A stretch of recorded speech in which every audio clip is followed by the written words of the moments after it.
Bismillahirrahmanirrahim. Assalamualaikum warahmatullahi wabarakatuh.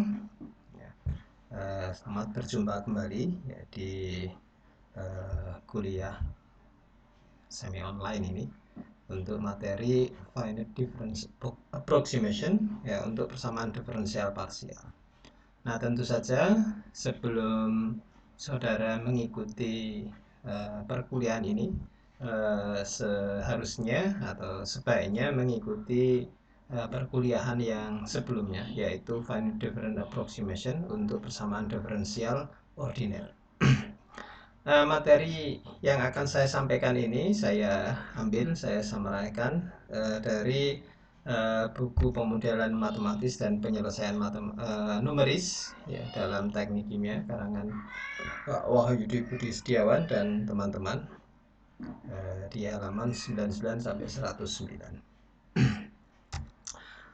Baik, jadi pada bagian ini FDA, singkatan dari finite difference approximation, digunakan untuk menyelesaikan persamaan diferensial parsial.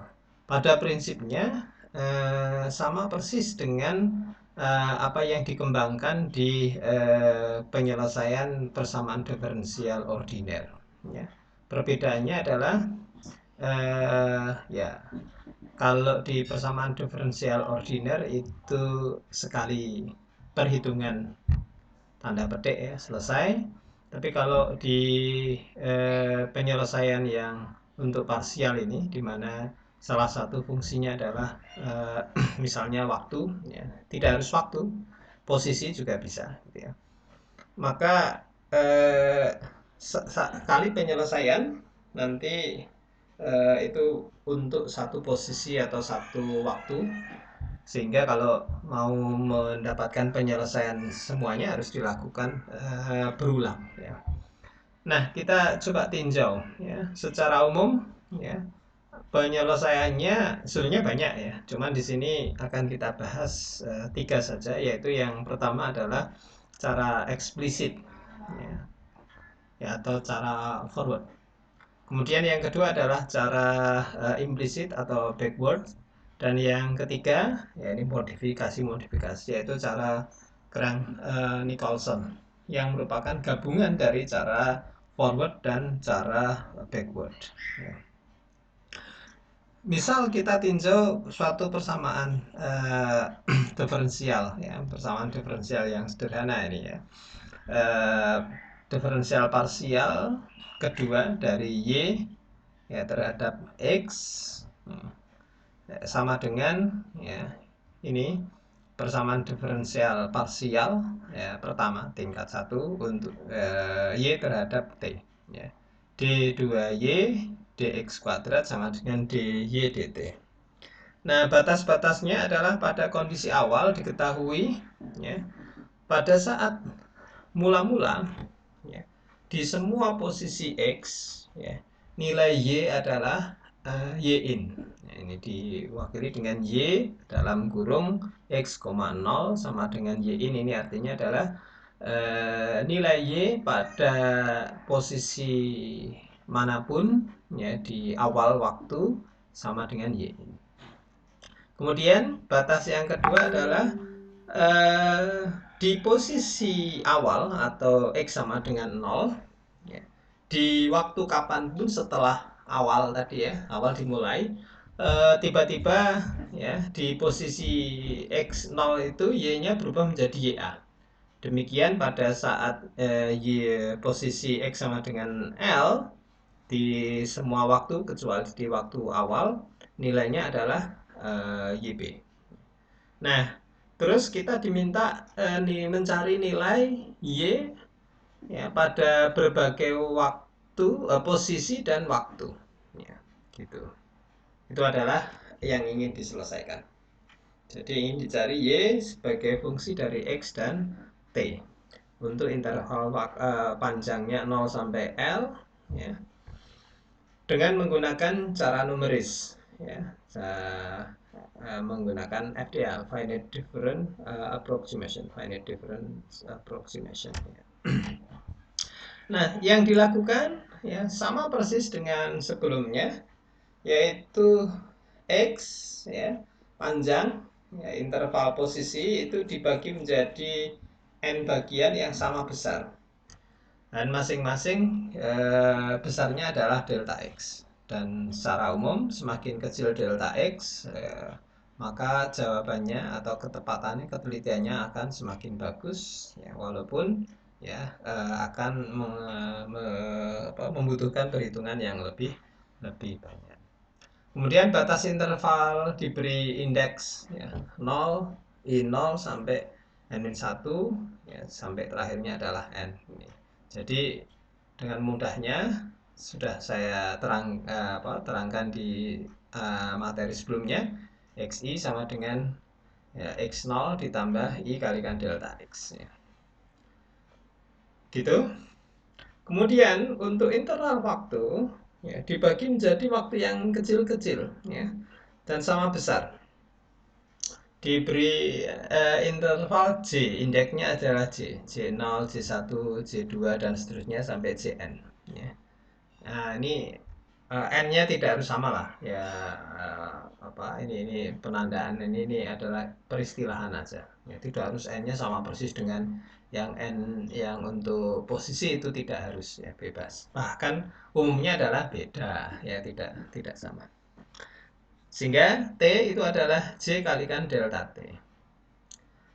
Nah, mirip dengan untuk PD ordiner yang sebelumnya sudah kita bahas, maka kemudian kita gunakan pendekatan ya untuk menyusun PD order 1 ya, dibagi misalnya ini untuk turunan pertama dy dx ya, itu didekati dengan misalnya ini adalah cara forward gitu ya, y i plus 1, j. Nah, bedanya kalau dengan yang cara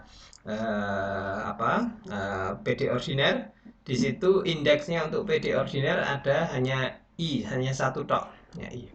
Tapi kalau untuk yang PD parsial ini ada ya, kalau parsialnya hanya 2 ya berarti ada 2. Kalau parsialnya 3 nanti ya indeksnya 3. Parsialnya keempat ya 4. Ya, bisa nggak parsial sampai 4? Ya bisa. 3 posisi dan 1 waktu gitu ya. Kemudian bisa juga didekati dengan cara yang backwards ya. Y-I, J dikurangi Y-I min 1, J. Ini kalau ya cara pendekatannya dengan cara implisit ya. Kemudian kalau cara form sentral ya, Y-I plus 1, J dikurangi Y-I min 1, J dibagi dengan 2 kali delta X.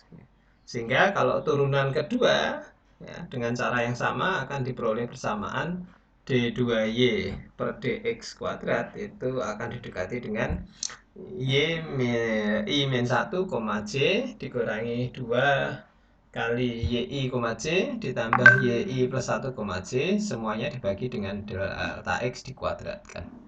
Nah, untuk yang ini ya, untuk yang terhadap waktu, untuk yang terhadap waktu ini akhirnya ya, dy dt sama dengan ya, Y-I, J plus 1 dikurangi dengan I, J. Y-I, J semuanya dibagi dengan delta. Nah, sekarang untuk cara eksplisit. Cara eksplisit itu ya, untuk mengetahui kejadian yang akan datang, digunakan data waktu yang sebelumnya gitu ya. Sehingga persamaan yang di atas itu bisa langsung digunakan ya. Jadi persamaan awal kita punya persamaan ini, persamaan 1 d2y dx kuadrat sama dengan dy dt ya. Itu dua-duanya didekati ya, dua term itu yang pertama didekati dengan persamaan 12, kemudian yang untuk variabel t ini dy dt didekati dengan persamaan yang ke-12. Nah, bila dimasukkan ya, persamaan 11 dan 12 itu ke persamaan 1, maka akan dihasilkan persamaan 13. Nah, persamaan 13 kemudian di rearrange, ya. Delta X kuadratnya dipindah ke sebelah kanan, ya. Kemudian dikeluarkan delta T-nya sama, ya. Maka indeks J itu menunjukkan adalah waktu sebelumnya. Itu apa? Posisi-posisi yang sudah diketahui, ya. Yang belum diketahui adalah posisi untuk waktu yang untuk J plus 1. Sehingga semua yang berindeks J itu dipindah ke sebelah kanan, ya, yang indeks J plus 1 itu dipindah ke sebelah kiri. Sehingga persamaan 14 itu bisa di rearrange lagi, ya. Kemudian biar tidak nulis terus menerus, maka disimbolkan M. Ada M itu modulus, ya. Ya, M itu menggantikan dari delta X kuadrat dibagi dengan delta T, ya. Sehingga diperoleh persamaan itu. Jadi dari sini akhirnya nilai Y J per 1 itu akan dengan mudah bisa dihitung, ya. Karena semua posisi Y, baik YI-1, YI, dan YI plus 1 pada posisi J, semuanya pada waktu J semuanya diketahui. Dan M nanti akan diketahui. Sehingga bisa dihitung, ya, untuk dari I sama dengan 1 sampai I sama dengan N-1, begitu dimasukkan nanti akan ketemu. Nah, inilah kenapa disebut dengan cara eksplisit, karena perhitungannya itu langsung eksplisit, ya. Terhitung langsung, dan disebut dengan forward karena untuk menghitung waktu yang akan datang, ya, digunakan kondisi waktu yang sebelumnya. Jadi dari cara eksplisit ini, dari I dari 1, ya, sampai ke I sama dengan N-1, akhirnya diperoleh suatu persamaan, ya.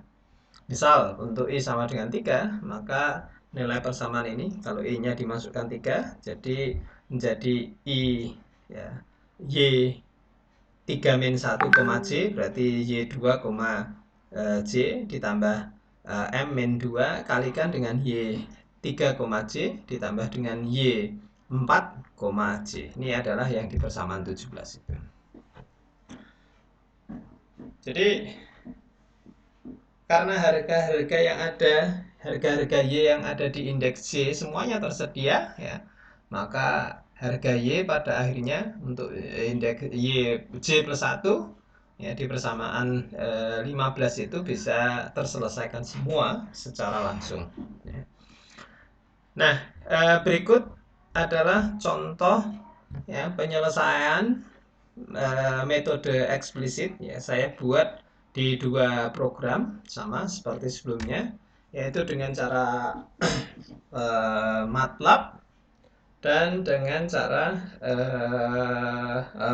dengan software MATLAB yang pertama, yang kedua adalah software Python, Anaconda Python Spider, wah namanya nama hewan-hewan semua, buas.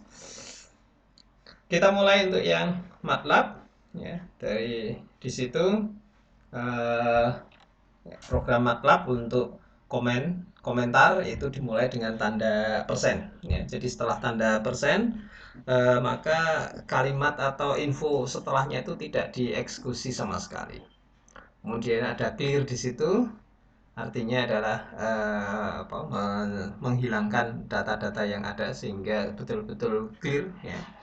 Terus setelah itu memasukkan data kondisi batas. Kita lihat itu, saudara cek dengan data yang ada, Y-in, Y-a, Y-b, L panjangnya, kemudian NX itu jumlah data untuk X, N time jumlah waktu, ya, M-nya 4, ya, dimasuk.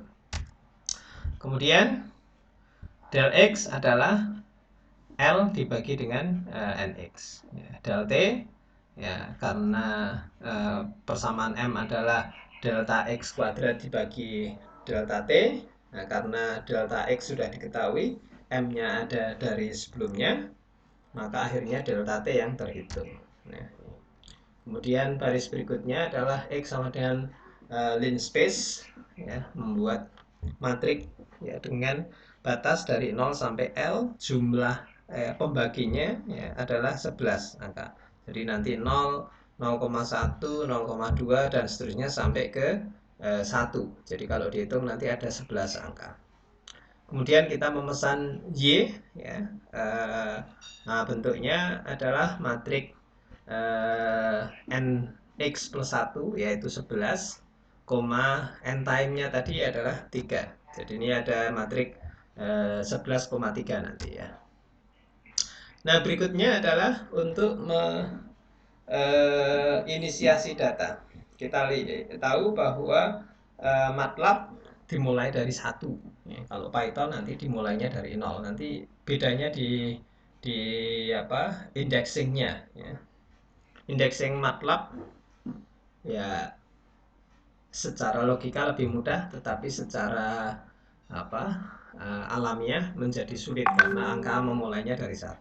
Tapi kalau Python secara alamiah enak, gampang, tapi kadang agak sulit, kalau kecuali sudah terbiasa akan lebih mudah. Di baris pertama for i sama dengan 1 sampai ke n x plus 1, ini artinya membuat loop dari 1 sampai ke 11, ya. Semua posisi i, ya, pada kolom pertama itu diisi dengan yin. Ya, yin itu berapa? 0,5. Jadi nanti akan ada matrik dari 1 sampai baris ke 11, ya, kolom pertama itu diisi dengan 0,5. Kemudian yang berikutnya, jadi matrik Y sama dengan 0-nya sudah tergantikan. Yang kedua adalah untuk yang mulai J kedua, ya, J pertamanya adalah waktu 0. Nah, ini. Jadi J pertama untuk MATLAB itu adalah J0 untuk waktu real. Ya, perlu diingat. Jadi J2 itu memulai, ya, J pertama untuk waktu kondisi real, ya. Itu bingungnya di situ. Sehingga Y1, jadi di awal, posisi awal, koma J, ya, itu sama dengan YA. Itu yang di atas, dan yang di bawah di posisi Y NX plus 1 itu sama dengan di posisi L, gitu, ya. Koma J sama dengan YB. Nah, akhirnya nanti akan membentuk matrik yang kolom pertama itu semuanya adalah 0,5. Kemudian baris pertama yang atas kecuali yang ujung kiri atas itu nanti nilainya 1, ya. Kemudian yang bawah semua kecuali yang ujung bawah itu nilainya adalah 0,2. Nah, sampai di sini akhirnya sudah mendapatkan nilai Y, ya, awal dan Y di ujung-ujung. Tinggal ngisi Y yang di antara, di tengah-tengahnya. Nah, ini caranya gampang, ya. Kita menggunakan persamaan yang ada di sini ini. Ya, ini persamaan yang dipakai. Jadi YI, J plus 1 sama dengan YI min 1, J, bla bla bla, dan seterusnya. Di persamaan 15 itu. Saudara lihat, ini persamaan yang saya pakai. For-nya dari 2 sampai n time. Terus bariku setelah itu adalah for i dari 2 sampai nx. Ya. Nah, kok nx? Nah, karena memulainya adalah kolom pertama 1. Ya, nx itu adalah ke 10. Sementara yang ke 11-nya adalah yang di batas L itu. Jadi harus bisa membayangkan antara fisik, ya, yang saudara programkan dengan indeks yang ada. Nanti kalau pas saudara bandingkan dengan yang di Python nanti akan terlihat, ya. Setelah dijalankan hasilnya seperti ini. Dan ini persis sama dengan yang ada di bukunya Pak Wahyudi. Nah, kita coba tengok untuk yang di Python, ya. Maka di sini ada NumPy,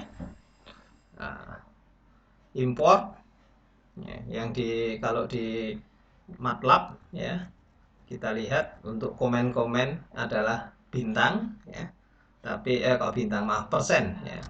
Tapi kalau yang di Python adalah pagar, tanda pagar itu. Jadi setelah tanda pagar tidak di proses sama sekali. Import NumPy SNP, saya kira saudara sudah familiar. Selanjutnya di situ mengisi data. Saya kira sama persis mirip, ya. Apa yang ada di MATLAB itu kurang lebih sama. Ya. Kemudian berikutnya ini menghitung data-data yang dibutuhkan. Ya, saudara akan sedikit melihat perbedaannya, ya. Ada yang sama persis, ada yang beda. Kalau di MATLAB, ya, pangkat itu adalah semacam topi itu. Kalau di sini adalah bintang, 2 bintang itu pangkat. Del X bintang-bintang 2 per M, artinya del X pangkat 2. Ya. Kemudian X sama dengan NP titik. Nah, ini karena kita mau menggunakan NP tadi, ya. Linspace dari 0 sampai L, ya, mirip. Terus ini membentuk Y sama dengan NP dot zeros, ya, kurung buka biasa, kurung buka tegak lurus itu, nx plus 1, n time, ya. Nah, kalau di MATLAB mulainya 1, kalau di Python mulainya 0, ingat itu, ya. Kemudian for, ya, in range, ya, dari 0 sampai nx plus 1. Nx plus 1 itu kan 11. Jadi dari 0 sampai 11 itu artinya apa? Nanti mendapatkan nilai 0, 1, 2, 3 dan seterusnya sampai ke berapa? 11 atau 10? Ya. Yang benar adalah sampai 10, karena 11 di situ menunjukkan bahwa itu adalah kolom ke-11, yaitu 0, 1, 2, 3 dan seterusnya sampai 10. Kalau hitung 10 adalah kolom yang ke-11 gitu. Jadi agak sedikit membingungkannya untuk Python itu seperti itu. Nah, kita masukkan Y, ya, dalam kurung I, 0 itu artinya menunjukkan semua posisi pada saat X dari 0 sampai 10, ya. Untuk T-nya 0, nah, sama dengan Y-in. Y-in-nya adalah 0,5. Nah, dalam hal ini untuk Python ini agak mirip dengan kondisi real, karena T0 ya tulisnya 0, kan gitu, ya. Kalau di MATLAB nggak bisa ditulis 0, harus 1. Kemudian berikutnya sama, mirip, ya. Cuman hanya cara menulis for-nya aja yang berbeda, gitu, ya. Coba saudara bandingkan saja, ya, termasuk ininya apa namanya, untuk indexingnya, ya. Perhatiannya di situ. Nah, setelah dijalankan, ya, ya, ini untuk nx itu tuh saya membuat tabel baru, gitu, ya.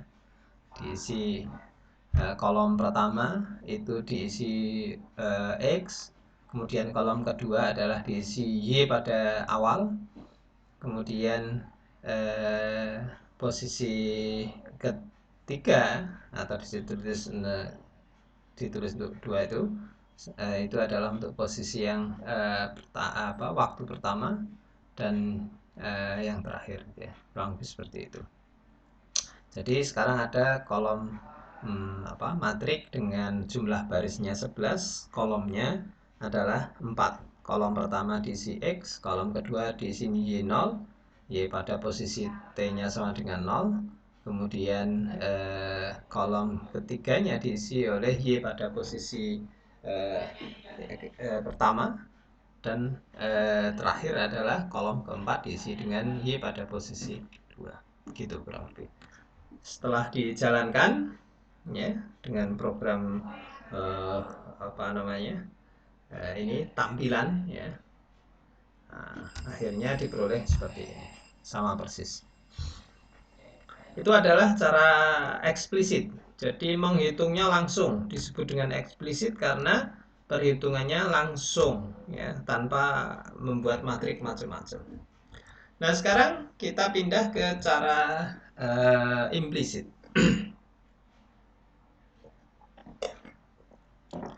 Di cara implisit ini atau cara backwards, maka untuk menghitung informasi-informasi atau variabel di waktu yang akan datang, itu digunakan informasi yang akan datang. Nah, padahal kan belum ada. Nah, makanya itu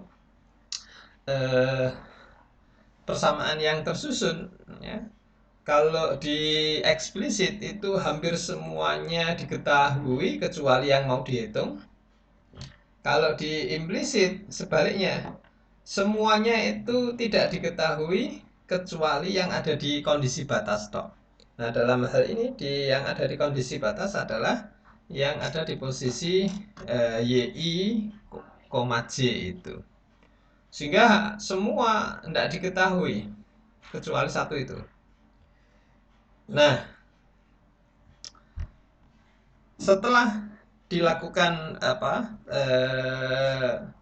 diferensiasi, ya, sama dengan sebelumnya, hanya posisinya diganti di J-nya diganti dengan J plus 1 itu, ya. Setelah dimasukkan dari I-nya sama dengan 1 sampai I-nya N-1, ya, maka persamaan itu akhirnya berubah menjadi, ya, persamaan, ya, diferensial, ya.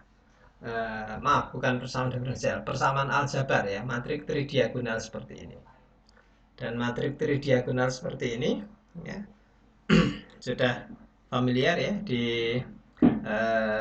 di PD ordiner, ya, baik itu menyusunnya maupun cara menyelesaikannya, saya kira sudah.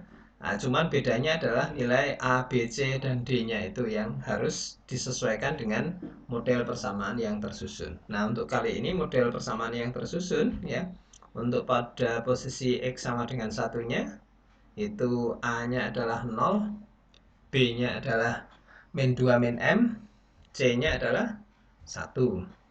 Sementara D-nya adalah minus M dikalikan YI, J min YA. Terus untuk dari I sama dengan 2 sampai N-2, ya, itu berlaku ini. A-nya adalah 1, B-nya adalah minus 2 dikurangi M, C-nya adalah 1, dan D-nya adalah minus M kalikan YI, J. Dan untuk I-nya adalah N-1, berlaku persamaan 22, yaitu A-nya adalah 1, B-nya adalah minus 2 minus M, dan C-nya adalah 0, sementara D-nya adalah minus M kalikan Y N-1, J dikurangi dengan YB. Nah, persamaan inilah yang disusun, ya, akhirnya menjadi persamaan matrik tridiagonal. Terus nilai A-nya itu nanti dimodifikasi supaya menjadi 0. Dan setelah menjadi 0, sama dengan di penyelesaian PD ordiner, ya. Nah, ini programnya, ya, MATLAB. Untuk di awal ini, ya, saudara cek, ya, sama persis dengan yang di cara eksplisit, ya, karena datanya sama, pembagian delta X, ya, delta T-nya juga sama, sehingga tidak ada yang berubah di sini. Nah, yang sampai di input data di sini juga masih sama, input boundary condition. Nah, yang mulai beda ini, ya. Nah, perbedaan utama antara penyelesaian persamaan diferensial dengan cara FDA, finite differential approximation, itu untuk yang di PD ordiner itu kan waktunya nggak ada, cuma sekali hitungan selesai. Nah, untuk yang di sini PDE parsial, maka waktunya berulang. Nah, itu tinggal menarik saja program yang ada di persamaan diferensial ordiner, ditarik terus ditambah ya sebelumnya, yaitu for. For untuk waktu. Udah, itu aja bedanya. Yang lain semuanya sama. Jadi nilai-nilai koefisiennya kita masukkan seperti yang sudah saya sampaikan tadi. Ini untuk yang pertama, berjalan dari waktu 1 sampai waktu end time yang diinginkan ya. Nah, ingat, waktu 1 yang dimaksud di MATLAB di sini adalah waktu 0. Nah, ini yang agak membingungkan. Makanya codingnya itu ya, saudara harus betul-betul cermati. Jangan sampai salah memahami ya. Nah, justru dengan dua program ini saya buat dengan MATLAB maupun dengan Python ini, saudara bisa memahami bahwa ternyata kode itu ya bisa beda, tapi yang penting adalah arti fisiknya itu harus masuk ya. Contoh di sini 1 J sama dengan 1 untuk yang di MATLAB itu, satunya adalah untuk waktu awal ya. Nanti 1 untuk yang di Python itu adalah waktu ya 1 yang setelah mau menghitung ya, tidak di waktu awal 0 gitu ya. Oke. Nah, A-nya ini saya mulai dari 2, A2, B2, C2, D2. Kenapa? Karena untuk 1 ya, A1 misalnya, itu adalah yang paling atas, padahal yang paling atas itu kan sudah diketahui gitu. Nah, ini di bedanya. Makanya saya tuliskan di A2 ya. Ini maaf keterangannya masih baris aja ya, untuk menghitung baris 1 gitu ya.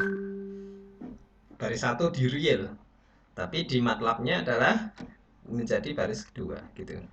Jadi mohon jangan bingung di situ. Kemudian ya for-nya untuk di sini dari 3 ya, karena baris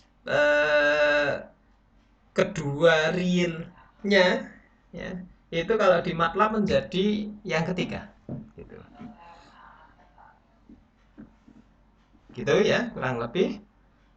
Setelah itu menolkan A, dan setelah itu masuk ke backward substitution ya. Terus print hasil. Hasilnya setelah di print ini sama persis dengan data yang ada di bukunya Pak Wahyudi dan kawan-kawan. Nah, itu untuk yang dengan MATLAB, yang ini dengan cara Python ya.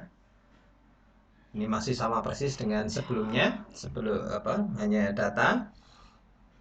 Kemudian nah, untuk sampai ya, saudara coba lihat, diamati bedanya ya. Itu di situ saudara bisa lihat. Nah, itu for-nya untuk coding untuk A, B, C, dan D-nya itu saya mulai dari 1. Kalau di MATLAB tadi mulainya dari 2. Sekali lagi, karena di Python angka mulainya dari 0 ya. Sehingga dia lebih real sesuai dengan kode yang ada di penulisan matematik. Kalau di MATLAB berbeda ya. Gitu. Ini praktis hampir sama ya. Nah, setelah dijalankan ya, ini mirip, akhirnya nilainya sama. Kemudian ya, ini cara implisit ya. Kalau saudara lihat hasilnya bila dibandingkan dengan cara yang eksplisit, cara eksplisit itu ya, kita coba lari ke atas lagi. Nah, ini bukan ini, maaf. Nah, ini ternyata cara eksplisit itu ya, pada waktu yang pertama ya, itu betul-betul tidak terpengaruh ya. Kenapa? Karena basis perhitungannya adalah menggunakan data ke 0, di mana waktu itu semuanya Y adalah 0,5, sehingga tidak terpengaruh ya. Baru terpengaruh setelah hitungan yang kedua. Itu pun ya yang terpengaruh hanya di ujung-ujung saja gitu ya. Coba saudara bandingkan dengan yang hasil ini. Nah, ini pertama aja sudah mulai mempengaruhi ke semua posisi, karena langkah untuk menghitungnya adalah untuk menghitung data yang ada di waktu yang akan datang, digunakan ya data yang akan datang, padahal data yang akan datang belum tahu, yang tahu hanya di ujung-ujungnya saja. Nah, ini bagusnya di situ ya, sehingga langsung otomatis bisa terbaca. Nah, kemudian yang terakhir adalah cara Crank-Nicolson. Cara Crank-Nicolson ini secara prinsip sebetulnya sama persis dengan yang ada di implisit. Cuman bedanya hanya di penurunan persamaannya. Penurunan persamaannya adalah basis perhitungannya didasarkan pada informasi yang ada di waktu sebelum dan sesudah. Nah, dengan basis itulah akhirnya diperoleh persamaan aljabar yang berbeda dengan cara implisit. Ya, cara penyelesaiannya sama persis, cuman nanti beda di koefisien-koefisiennya. Saya kira saudara bisa mencermati sendiri nanti. Dan metode-metode yang lain nanti sebetulnya praktis mirip dengan Crank-Nicolson, cuman bedanya nanti di weighting faktornya saja. Kalau weighting faktor untuk Crank-Nicolson adalah setengah-setengah, jadi setengah untuk waktu sebelumnya dan setengah untuk waktu yang akan datang. Nah, untuk metode yang lain itu weighting faktornya beda-beda ya, gitu. Itu aja sebetulnya. Jadi programnya praktis sama dengan yang implisit, cuman nanti saudara cek cermati perbedaan pokoknya hanya di koefisien-koefisien yang dimasukkan di matrik tridiagonalnya. Nah, pada saat dimasukkan ya, ini hasilnya lebih cepat, lebih akurat, lebih baik sedikit gitu ya dibanding yang cara implisit ya, gitu. Ini sama, nanti saudara cek ya. Yang sekali lagi yang penting adalah mengecek indexingnya, saudara bandingkan antara di MATLAB dengan di Python ya, berbeda indexing tetapi artifisisnya sama. Nah, inilah pentingnya ya, pemrograman itu kita bisa memadukan antara bahasa program dengan bahasa fenomena, bahasa matematik yang kita selesaikan. Ini saya kira begitu dulu apa yang bisa saya sampaikan, semoga bermanfaat ya. Terima kasih dan selamat untuk bisa dipelajari. Wassalamualaikum warahmatullahi wabarakatuh.